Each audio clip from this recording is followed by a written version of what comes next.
up and get your joy up. Embrace this brand new day. Let light and love fill you up. Get your morning cup of Jubilee. So much goodness waiting, so much overflow. All this anticipation. Morning cup of Jubilee. Faith, love, and joy equation. Feeding your soul, you're amazing. Daily you're celebrating. Morning cup of Jubilee. Good morning. You have tuned into Morning Cup of Jubilee. We're going right into our play of the day. I hope you have your mugs ready. All right. Happy Wednesday. Let's get into it. Take it easy. Those pretty eyes, those pretty eyes. They really caught me by surprise. It was like I found a reason to give someone my heart. Oh, please blow your wind on me, screaming from your willows. Can we go right now?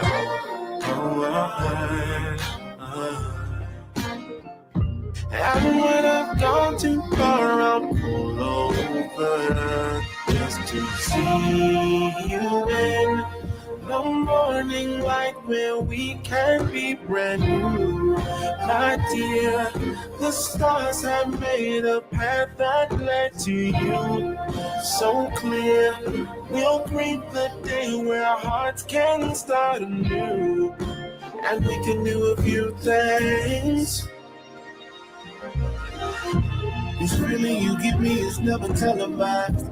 If it is, it's usually with a set of lies. Hopeless romantic, I actually hope it never dies. Stay alive, if you're not my future, I'm forever blind. Never mind, let's focus on mine. Baby, let it shine. You'll be fine forever. You forever fine. No game of jeopardy. Why would I try to jeopardize a love that many barely ever get to find? Let's heal together. All the trouble set aside. More sunny days together and vanilla skies. They don't want us to grow together. Remove the pesticide. Together, never let the rest aside. And I know times get hard, but never hard forever. Just keep believing in God, or we will grow together, grow together. See you in the morning light where we can be brand new. My dear, the stars have made a path that led to you. So clear, we'll greet the day where our hearts can start anew. And we can do a few things. See you in the morning light where we can be brand new. My dear, the stars have made a path that led to you. So clear, we'll greet the day where our hearts can start anew. And we can do a few things. Yeah. I was trying to stop this today. It's so good.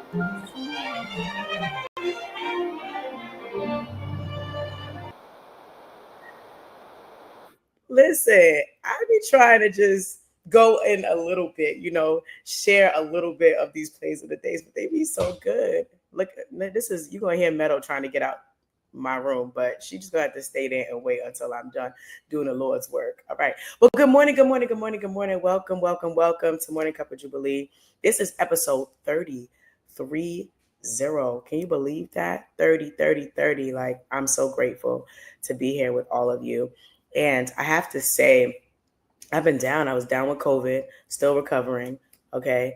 But God is good and I'm here. And so today's episode is dedicated to all my educators, all my leaders, right? If you're a principal, a dean, assistant principal, you in the schools, you a teacher, a resource teacher, a special education teacher, a language arts teacher, whatever it is, math, science, STEM, janitors, okay, all the custodial staff, bus drivers, school nurse, okay, and the list goes on and on. School psychologists, okay, social workers. This episode is dedicated to you. Thank you for what you do for our children. And let me be clear, I'm talking to the people that do right by children, okay? If you don't do right by children, this shout out is not for you. For those of you, you've been in the game for a long time, you've been in this work a long time, you're tired, but you still do right by kids. You still want to make sure that they are doing reading, writing, and arithmetic and can critically think. And you're the bomb.com, okay? And you are irreplaceable and you're invaluable. And I just want to say from the bottom of my heart, as a long-term educator and leader and as a mom, I want to say thank you for all that you do. We can't do this work of moving forward without you, without the power of a good teacher, the power of a great leader and administrator. So thank you. All right. So today's topic is the Soft Life 101. Okay. That's the sip of inspiration. The Soft Life 101, mind, heart, and soul. Okay. And so here's what I'll say. Okay. We've heard soft life, right? Soft life, mani-pedi, 4-week vacation or, long weekend or spa day. Like we've heard all of those things, probably seen it. You probably heard it everywhere. It's a soft life season and a soft life era. Okay. And it sounds really, really trendy. And so while that sounds really cute and I'm not against it, I love it. Right. Here's the truth. I think eras end, trends fade. Okay. But the soft life, may I submit to you that it's not a trend. It's not to be solely superficial, right? Maybe it's not to be superficial at all, right? It's a lifestyle, a way of being. And so I wanted to share 3 ways that we can have a real soft life from the inside out. And so number one is how we talk to ourselves. Sometimes we'll treat our bodies to a pedicure, a manicure, a massage, spa day, facial, whatever we do, but our minds are still under attack. Negative intrusive thoughts are just swirling. We're beating ourselves up. We're playing the woulda, the shoulda, the coulda. That's not a soft life. That's a hard life. Okay. That's doing hard time in your mind. A real soft life begins with being mindful of the words that we're speaking to ourselves every single day. What good is a petty if we are beating ourselves up in the mind? Are you being gentle with yourself? Are you being kind to yourself? Do you encourage yourself like you would encourage other people? How do you talk yourself?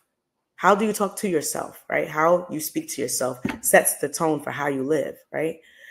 Number 2, and I have some more bullets that I'll share. I'll go back around, right? But number 2, be present and be intentional in experiences. When we are just going through the motions of life, when we are just going here and checking things off, baby, those are just activities. Those are just places that we've shown up to. Right? That's not the same as having an experience. How do you shift from going to an activity, right, and turning that into an experience? Being present, being intentional, right? Holding yourself accountable for getting what you need out of every day and every experience, right? We plan the spa day, we plan the brunch, the trip, the weekend getaway, right? And all of those are beautiful, but it's possible to go through the motions and still leave empty.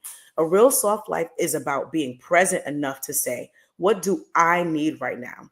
Do I need laughter? Do I need connection? Do I need community? Do I need freedom? Do I need healing? Do I need creativity? Because going to the spa isn't automatically relaxing. Going to church isn't automatically spiritual, right? The question is, are you engaging in the moment in a way that fills you up, that shifts an activity into an experience, right? In prayer, in the presence of God, and in the company of people who see you and know you and love you, you can be intentional about getting what you truly need. And number 3, forgive yourself. We are always talking about forgiveness, right? Let it go. It's just the past. I get it. But do we do that and apply that truth to ourselves, right? We talk so much about forgiving others, but rarely do we sit down with what it means to forgive ourselves for the mistakes that we made, poor choices we made, whether it was, going to the quote unquote wrong school, being with the wrong person in a relationship, or making a poor financial decision, whatever it is, where we feel like, hey, I didn't show up for myself, right? Did we forgive ourselves for those moments? Okay. We walk around instead sometimes carrying around this backpack like Dora the Explorer. It's heavy and it's full of shame and regret and disappointment and all those woulda, coulda, shouldas. Instead of us tossing them into the depths of the sea, right? Taking the jewels from them and then tossing the rest out, we're carrying it around in a book bag. What? No, that's not a soft life, honey. That is a hard life. Okay. And we know them book bags, they're not even good for your back at all. Okay. And so the truth is, the past is never going to be different. What's done is done. We cannot fix it. We cannot change it. And so for us to go down this rabbit hole of trying to reinvent this memory so that it can pretend to be something new, it's unhealthy and it's counterproductive, right? And so we still have the present. We have today, thank God, and we have the future by the grace of God. And so we get to choose differently. Living a soft life means telling yourself, I'm off the hook, letting yourself off the hook, learning the lesson and giving yourself grace, not just today, but every day. Okay. That's how you make peace within yourself, accept what was for what it was, and move forward to a softer, lighter, freer way of being. Right. And so in closing, I'll say a couple things, right? Here's some questions that I want you to take with you, right? So for point one, positive self-talk, right? Ask yourself, am I being gentle with myself? Sometimes we get mad when we feel like people manhandle us or mistreat us, but are we mistreating ourselves? Are we manhandling ourselves? We can change that, right? Am I encouraging myself like I encourage others, right? Speaking life inwardly is the foundation of living softly. And for number two, being present and intentional in experiences so that they're not just activities and things we're doing to check them off our list, right? What do I need today? Ask yourself, what do I need today? Are you considering yourself in this schedule? Are you considering yourself in your own life, right? What do I need? Do I need love? Do I need laughter? Do I need communication? Do I need community? Do I need creativity? Do I need healing? Right? And so those questions will help shift activities into experiences, meaningful experiences. And then for the third point, forgive yourself, right? Reframe that thing, right? You can say, I did the best I could with what I knew, with what I had, right? Now I can choose differently, right? And so that is today's sip of inspiration. Remember that soft life, it's not an era or a trend. It's a lifestyle. It's a way of being, right? Speak gently to yourself, be present and intentional in the moments, forgive yourself, and respond with grace when life brings challenge, right? And the last thing I'll say is that, people talked about soft life as a life that had no challenges. And baby, I don't know what kind of life that is. I haven't lived that life. I don't know. I don't know. What is love, baby, don't hurt me no more. Okay, but I have not lived that life, okay? Life usually comes with challenges. Life be life, and it just is what it is. And so instead of praying that we'll live a soft life that has no challenges, right? That has no days when we're like WTF, right? Perhaps consider reframing that and saying, Lord, help me to respond with grace when those challenges arise. Help me to understand with patience when those challenges arise. Help me to respond with wisdom when those challenges arise. Help me to be an overcomer, right? And not be defeated by the challenges that arise, because they are going to come. And I hate to break it to you, but it's true. Okay, it's true. So you have what it takes to truly live a soft life, right? From the inside out. Okay, so that was Soft Life 101, mind, heart, and soul. You have been tuned in to Morning Cup of Jubilee. I want you to tune in every single Wednesday at 7:30 a.m. And I want you to share. Shout out to all my new subscribers to It's Jubilee TV. I want to thank you from the bottom of my heart. And I look forward to seeing you same place next week. All right. Love ya. Bye-bye.